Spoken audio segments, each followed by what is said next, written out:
Pipe smear test आप हर 3 से 5 साल में करा सकते हैं। हर जो 21 साल से ऊपर की लेडीज़ है, जो महिला है, हर 3 से 5 साल में अपना एक पैप स्मीयर टेस्ट करा लें। पैप स्मीयर टेस्ट के साथ में एचपीवी इन्फेक्शन का टेस्ट भी करा सकते हैं। जो 30 साल से ऊपर की महिलाएं हैं, उनको हर 3 से 5 साल में एक बार ये टेस्ट करा लेना चाहिए। हाय फ्रेंड्स, मैं डॉक्टर प्रीति, आप सभी का आपके YouTube channel medic health care पे बहुत बहुत स्वागत है। आज मैं बात करूंगी सर्वाइकल कैंसर के बारे में। ये भारत में सर्वाइकल कैंसर जो है महिलाओं में एक गंभीर स्वास्थ्य समस्या है। हालांकि पिछले कुछ दशकों से सर्वाइकल कैंसर में मृत्यु दर में कुछ कमी आई है, बट फिर भी अभी भी ये जो है महिलाओं में होने वाले कैंसर में सबसे आम होने वाला कैंसर ये दूसरा आम होने वाला कैंसर है। तो सबसे ज़्यादा महिलाओं में ये होता है। तो इसके कुछ कारण हैं, क्यों होता है और कैसे बचा जा सकता है। कुछ बस छोटी छोटी बातें हैं जो अगर आप ध्यान में रखें तो आप इस गंभीर समस्या से बच सकते हैं।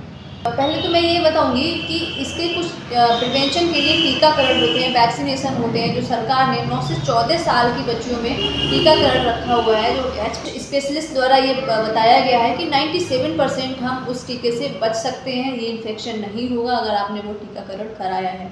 तो जो इसका मुख्यतः कारण क्या है, इसका जो मेन कारण है वो human papilloma virus HPV virus के इन्फेक्शन से होता है। ये एक सेक्सुअल कॉन्टैक्ट से इन्फेक्शन फैलता है।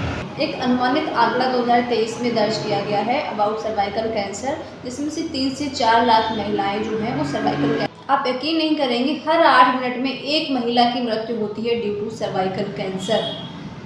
जो सबसे ज़्यादा प्रभावित राज्य हैं अपने भारत में, वो सबसे नंबर 1 पे आता है उत्तर प्रदेश, तमिलनाडु, महाराष्ट्र। ऐसे कुछ स्टेट हैं, राज्य हैं जिनमें बहुत ज़्यादा केस मिलते हैं सर्वाइकल कैंसर के।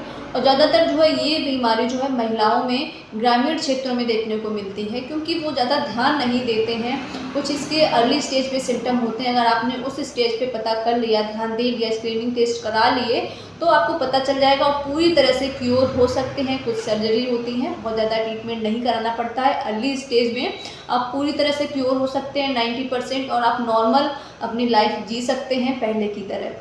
बट कुछ हम लापरवाही कर देते हैं लोग, या फिर ये समझ लीजिए कि उनको पता नहीं है, इतनी अवेयरनेस नहीं है, तो वो उस चीज़ पे ध्यान नहीं देते हैं। और कहीं ना कहीं ये मिथ भी फैला हुआ है कि अगर ये कैंसर अगर आपको डायग्नोस हो गया तो इसका कोई इलाज नहीं है, ये लाइलाज है। तो मेरा इस वीडियो बनाने का यही पर्पज़ है फ्रेंड, इसको ज़्यादा से ज़्यादा फैलाएं। कैंसर का संभवतः इलाज है, पूरी तरह इलाज है। अगर आपने अर्ली स्टेज में पता कर लिया, स्क्रीनिंग टेस्ट करा लिए, तो आप पूरी तरह से ठीक हो सकते हैं। अगर आपने यही ध्यान नहीं दिया और लास्ट स्टेज में अगर डायग्नोस हुआ, तो वहाँ पर ज़्यादा चांसेस नहीं होते हैं। तो इस चीज़ को आप ध्यान रखें। आगे क्या क्या चीज़ें आपको ध्यान रखनी है, आप जल्दी से इसको पता कर सकते हैं, टेस्ट करा सकते हैं, वो मैं आपको आगे वीडियो में बताऊँगी। सर्वाइकल कैंसर एक महिलाओं की समस्या, ये सर्विक्स में होने वाला एक कैंसर है। सर्विक्स बच्चेदानी यूट्रस का निचला पार्ट होता है जो वजाइना से कनेक्ट करता है। ये क्यों होता है? अगर किसी को बहुत लंबे टाइम से कोई इन्फेक्शन चला आ रहा है, या फिर एचपीवी इन्फेक्शन है, ह्यूमन पैपिलोमा वायरस। अब मैं बात करूँगी टाइप ऑफ सर्वाइकल कैंसर कितने टाइप का होता है। तो जो सबसे ज़्यादा देखा जाता है 80 to 90% जो है वो स्क्वेमस सेल कार्सिनोमा देखा जाता है। इन अदर टाइप भी होते हैं जिसको एडेनो कार्सिनोमा बोलते हैं, small cell carcinoma, neuroendocrine tumour, तो ये कुछ अदर टाइप भी हैं। जो सबसे ज़्यादा देखा जाता है वो स्क्वेमस सेल कार्सिनोमा होता है। तो इसके कुछ कारण और रिस्क फैक्टर क्या होते हैं। जो एक मेन कारण आपको मैंने बताया है कि एचपीवी इन्फेक्शन है, ह्यूमन पैपिलोमा वायरस इन्फेक्शन है, या फिर कोई अदर इन्फेक्शन जो बहुत ही लंबे टाइम से चला रहा है, परसिस्टेंट इन्फेक्शन है, तो फिर ये जो है कॉज कर सकता है कैंसर को। अदर रिस्क फैक्टर में आते हैं, अगर कोई बहुत जल्दी अर्ली एज में सेक्सुअल एक्टिविटी में इन्वॉल्व हो गया हो, या फिर किसी के मल्टी सेक्सुअल पार्टनर रहे हों, फैक्टर है स्मोकिंग, या फिर कोई इम्यूनो कॉम्प्रोमाइज पर्सन है जिसको कोई HIV या फिर एड्स जैसा डिसीज है। ऐसी महिलाएं जो बहुत लंबे टाइम से ओरल कॉन्ट्रासेप्टिव पिल्स ले रही हैं, जिसको OCP बोलते हैं, जो प्रेगनेंसी ना हो उसके लिए OCP जो है वो ले रही हैं। किसी पर्सन को history of sexual transmitted disease है, STD है, तो वहाँ पर भी होने के चांसेस। तो ये कुछ रिस्क फैक्टर थे जो इनमें कहीं ना कहीं इन्वॉल्व होते हैं। अगर ये चीज़ें होंगी तो और ज़्यादा चांसेस बढ़ जाते हैं सर्वाइकल कैंसर के। अब मैं बात करूँगी साइन एंड सिम्टम की। सबसे बड़ा एक ड्रॉबैक ये है कि सर्वाइकल कैंसर में जो है अर्ली स्टेज में कुछ सिम्टम्स नहीं मिलते हैं हमें ज़्यादा। जब स्टेज बढ़ जाती है एडवांस स्टेज में ही ज़्यादातर सिम्टम देखने को मिलते हैं, इसलिए लोग भी ध्यान नहीं दे पाते हैं। लेकिन कुछ सिम्टम्स हैं जिनको मैं बात करने जा रही हूँ। तो वो आपको ज़रूर ध्यान में रखनी चाहिए। अगर ऐसा कुछ है तो आपको जल्दी से जल्दी अपने डॉक्टर से कंसल्ट करना चाहिए। तो सबसे पहले समस्या आती है वो सफ़ेद पानी की शिकायत होती है। सफ़ेद पानी की शिकायत जो काफ़ी लंबे टाइम से चली आ रही है, साथ में बहुत ही स्मेली उसमें बहुत गंदी स्मेल आती है, उसमें बदबू आती है पानी में से, तो आप उसको ज़रूर अपने ध्यान में रखें और जल्दी से जल्दी डॉक्टर से कंसल्ट करें। या फिर जो है पानी बहुत उसमें ब्लडी डिस्चार्ज है, ब्लड टिंट है, रेडिश कलर का है, तो भी आपको ध्यान देना चाहिए। दूसरा, अगर आपको पोस्ट कोइटल ब्लीडिंग है, मतलब इंटरकोर्स करने के बाद में आपको तुरंत ब्लीडिंग होती है, या फिर ड्यूरिंग इंटरकोर्स बहुत पेन है जिसको डिस्पैरोनिया बोलते हैं, या फिर किसी को इंटरमेंस्ट्रुअल ब्लीडिंग होती है, मतलब महीने में बीच बीच में ब्लीडिंग होती है, आपका महीना टाइम पे आ गया, उसके बाद 15-20 दिन में आपको ब्लीडिंग हो रही है, या फिर आपका जो पीरियड पहले 3 से 5 दिन आता था वो ज़्यादा आ रहा है और बहुत प्रोफ्यूज ब्लीडिंग होती है, तो भी आपको ये सारे सिम्टम जो है इंडिकेट करते हैं कैंसर की तरफ। नेक्स्ट, पोस्ट मीनोपॉजल ब्लीडिंग, जिस महिला का जो है पीरियड बंद हो चुका है पूरी तरह से अब, तो अबाउट 45-40 एज में, और उसके बाद में भी ब्लीडिंग हो रही है, अब शुरू हो गई है ब्लीडिंग, तो आपको अपने डॉक्टर के पास जाना चाहिए। किसी भी डिस्ट्रिक्ट हॉस्पिटल, प्राइवेट हॉस्पिटल में जाएं, सब जगह पे अवेलेबल होता है। जो स्क्रीनिंग टेस्ट होते हैं वो आपको बताएंगे, खास करके पैप स्मीयर टेस्ट होता है तो वो कराते हैं, उसमें आपको पता चल जाती है कि क्या कंडीशन है, उसमें प्री कैंसरस स्टेज भी पता चल जाता है, मतलब अर्ली स्टेज पता चल जाती है उसमें, तो आपको जो है उस तरह का फिर ट्रीटमेंट स्टार्ट हो जाएगा, आप पूरी तरह सही हो सकते हैं अगर आपने इस स्टेज पे ध्यान दे दिया तो। हर महिला को अपना 3 से 5 साल में एक स्क्रीनिंग टेस्ट करा लेना चाहिए, पैप स्मीयर टेस्ट कराना चाहिए। अब मैं बात करूँगी सिम्टम जो एडवांस स्टेज में होते हैं, जब कैंसर बढ़ जाता है, फैलने लगता है, तो क्या सिम्टम देखने को मिलते हैं।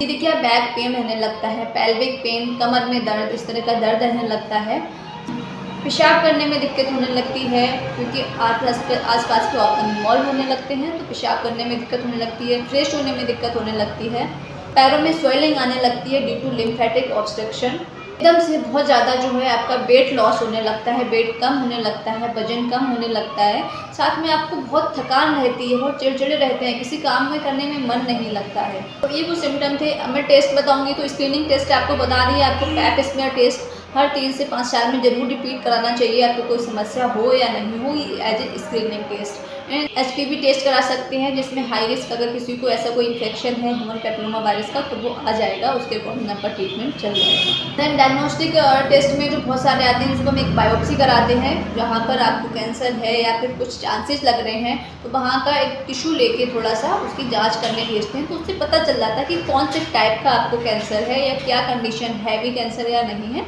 तो वो सारी चीज़ें आपको प्रॉपरली डायग्नोज हो जाती हैं, उसके अकॉर्डिंगली आगे का ट्रीटमेंट चलता है। देन MRI CT स्कैन करा सकते हैं, चेस्ट एक्सरे वगैरह भी करा सकते हैं मेटास्टेसिस को जानने के लिए। ये आगे एडवांस स्टेज के टेस्ट हैं, बट आपको जो फोकस, आपको ज़्यादा ध्यान रखना है वो स्क्रीनिंग टेस्ट पर ध्यान रखना है। पैप स्मीयर टेस्ट वगैरह आप अगर जल्दी से करा सकते हैं, उसमें पता चल जाए तो आपका ट्रीटमेंट पॉसिबल है और आप पूरी तरह से सही हो सकते हैं। अब मैं बात करूँगी स्टेजेज, इसकी जो है क्या क्या स्टेजेज होती हैं सर्वाइकल कैंसर की। तो एक सिस्टम यूज होता है कैटेगराइज करने के लिए, जिसको हम फिगो बोलते हैं, international federation of gynaecology and obstetrics. इसमें ये सिस्टम यूज होता है। तो जो सबसे पहली स्टेज आती है वो है स्टेज 0। कोई कैंसर नहीं होता है, बट इसमें टेस्ट कराते हैं, प्री कैंसरस स्टेज होती है ये। अगर आपने इस स्टेज में पता कर लिया ना, तो आप पूरी तरह से क्योर हो जाएंगे, पूरा 100% क्योर हो जाएंगे, एक नॉर्मल पर्सन की तरह हो जाएंगे। इन सेकेंड आती है स्टेज 1। इसमें क्या होता है, जो कैंसरस सेल है, जो कैंसरस टिश्यू है, सिर्फ cancerous tissue confined to the cervix only, सिर्फ सर्विक्स तक ही कैंसरस टिश्यू रहते हैं। नेक्स्ट है स्टेज 2। इसमें क्या होता है, स्प्रेड होता है कैंसर, तो सर्विक्स के आसपास का टिश्यू है ना, उसमें वहाँ तक स्प्रेड हो जाता है। नेक्स्ट है 4th स्टेज 3। इसमें जो है आसपास के स्ट्रक्चर हैं जो सर्विक्स के, जैसे कि vagina, uterus wall, kidney issues, तो वहाँ पर सब जगह फैल जाता है। यहाँ पर जो है आपको पेशाब और फ्रेश होने में दिक्कत होने लगती है, क्योंकि आसपास के स्ट्रक्चर जो है इन्वॉल्व हो जाते हैं और वो अपना नॉर्मल फंक्शनिंग नहीं कर पाते हैं। आता है स्टेज 4। इसमें जो भी आपके रिप्रोडक्टिव, आपके ऑर्गेनल ऑर्गन है, सब जगह फैल जाता है और जो है इसको मेटास्टेटिक स्टेज बोलते हैं। इसमें ये है एक तरह से पूरी तरह से मेटास्टेसिस हो जाता है, अदर जो ऑर्गन है वो भी इन्वॉल्व हो सकते हैं। अब बात करते हैं हम ट्रीटमेंट की। तो अगर आपने अर्ली स्टेज में पता कर लिया, और अर्ली स्टेज में जो ट्रीटमेंट होता है कौन बायोप्सी या फिर सर्जरी, इसको हिस्टेक्टोमी बोलते हैं, निकाल देते हैं पूरा, और रेडिएशन थेरेपी जैसे कीमो रेडिएशन बोलते हैं या फिर आप गर्म सेकाई बोलते हैं, ये एक स्पेशलाइज जो है रेज होती हैं, तो वो आपको फोकस करके उसी ऑर्गन पे डाली जाती है ताकि वो सेल्स जो है वहाँ पर ख़त्म हो जाए और अपना जो है मल्टीप्लाई नहीं हो। तो इस ट्रीटमेंट से आप अर्ली स्टेज में 90% आपका कैंसर पूरी तरह से ख़त्म हो जाता है, नॉर्मल लाइफ जी सकते हैं। लेकिन अगर इस एडवांस स्टेज है तो वहाँ पर बहुत कॉम्प्लिकेटेड ट्रीटमेंट होता है, फिर वो कराना पड़ता है और उसके रिजल्ट भी इतने अच्छे नहीं होते हैं। बात करते हैं प्रिवेंशन की, आप क्या बचाव कर सकते हैं। देखिए, गवर्नमेंट की तरफ से वैक्सीनेशन का जो शेड्यूल है, 9 से 14 साल के बच्चों में वैक्सीनेशन लगता है HPV का, जो कि आपको 97% इस इन्फेक्शन से, इस कैंसर से बचाता है। HPV इन्फेक्शन के प्रति जागरूक होना चाहिए, उससे प्रॉपर प्रोटेक्शन बनाना चाहिए, प्रिवेंशन लेना चाहिए। तो ये कुछ हमारा आज का वीडियो था। तो मैंने ये इस पर्पज़ से वीडियो बनाया हुआ है क्योंकि जो भी लोग हैं ये इस तरह से इन्फेक्शन या ये कैंसर फैल रहा है, ये अच्छी बात नहीं है।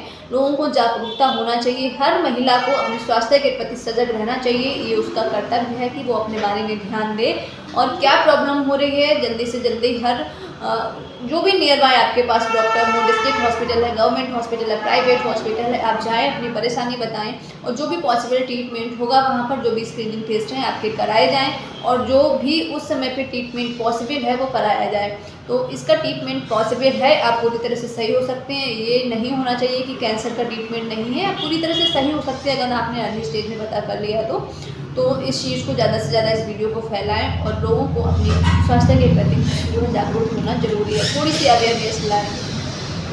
तो मैं आशा करती हूँ आपको ये वीडियो पसंद आएगा, और अगर आपको पसंद आए तो प्लीज़ इसको लाइक करें, शेयर करें, कमेंट जरूर कर दें, प्यारा सा एक अपना सुझाव दें। और अगर आप नए हैं हमारे चैनल पे तो प्लीज़ हमारे चैनल को सब्सक्राइब करें, नोटिफिकेशन बेल को ऑन कर लें, जो भी आगे आने वाले वीडियो हैं उनके आपको नोटिफिकेशन मिल पाएँ और आप उसको देख पाएँ। Thank you so much.